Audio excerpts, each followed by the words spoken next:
risks that I see are a few. One is technology doesn't work. Like, there's that risk. There's this sort of the drilling technology works, but the ability to scale it from a well infrastructure perspective and whatnot doesn't work. There's some risk that it doesn't pencil out, like the amount of infrastructure you have to build to extract the steam for the buyers of the steam doesn't pencil out.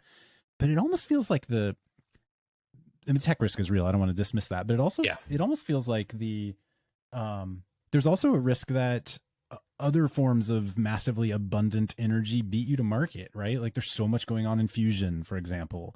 Like, is there a chance that the world just looks so different 20 years from now that by the time this is scalably ready, it's just not the best way to generate power? I don't know if that's a ridiculous way for me to think about things, but I'm curious how you articulate the risks in your business. Yeah, very happy. I think about this a lot, right? So on the technical side, you're right. The technology could not work or could not scale. We know it works. It works in the lab, and as we scale it to 110x, 100x, it works. It works even better.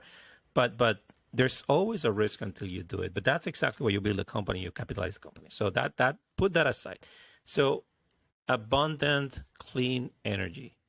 I am a firm believer that for the rest of our lifetimes, we live in a supply-constrained world when it comes to energy, clean energy. The only reason that statement is not true is if we allow fossil fuels into the mix. Only then we have indeed more supply than demand, potentially. But if you remove that, we live in a supply-constrained world. Now, can there be an energy source? Let's look at primary energy sources that can potentially provide the 300,000 terawatt hours that the world will need, all things considered, not just electricity, all energy considered, by 2050? I don't think so. I can only come up with three that have the scalability, the abundance, and the global reach necessary. Fusion, fission, and deep geothermal. Why not wind? Why not solar? Why not batteries? Well, they're very low power density.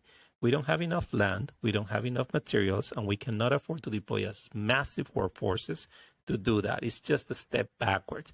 They'll play a role in the 2020s, but as much role as they play, we'll get to 2030s not having made a dent on the energy mix, right? So I don't think those are the solutions. What about fission? Geopolitically sensitive. You have to move fuels, nuclear fuels across the globe to do it everywhere. So I don't think that's going to pan out. Not at the global level. I think the G7, maybe G20 countries will have that to a significant extent if we go for fission, but I don't think Colombia, Medellin will have a fission power plant. It's just not possible. We don't even have refineries, for God's sake. What about fusion? Well, I love nothing, Marcus. I think we need to be a fusion civilization. But even if fusion worked, today at 5 p.m., 6 p.m., the workforce doesn't exist. Building, deploying, operating, maintaining the number of fusion reactors that are necessary to power civilization is just something that's going to take us the better part of the next 2 generations to build. Just the human power and the expertise. And that's just that, right? So how is deep geothermal different? Well, the workforce is there. Infrastructure is there. And it's proven to work for 100 years. I think it's the best chance we have.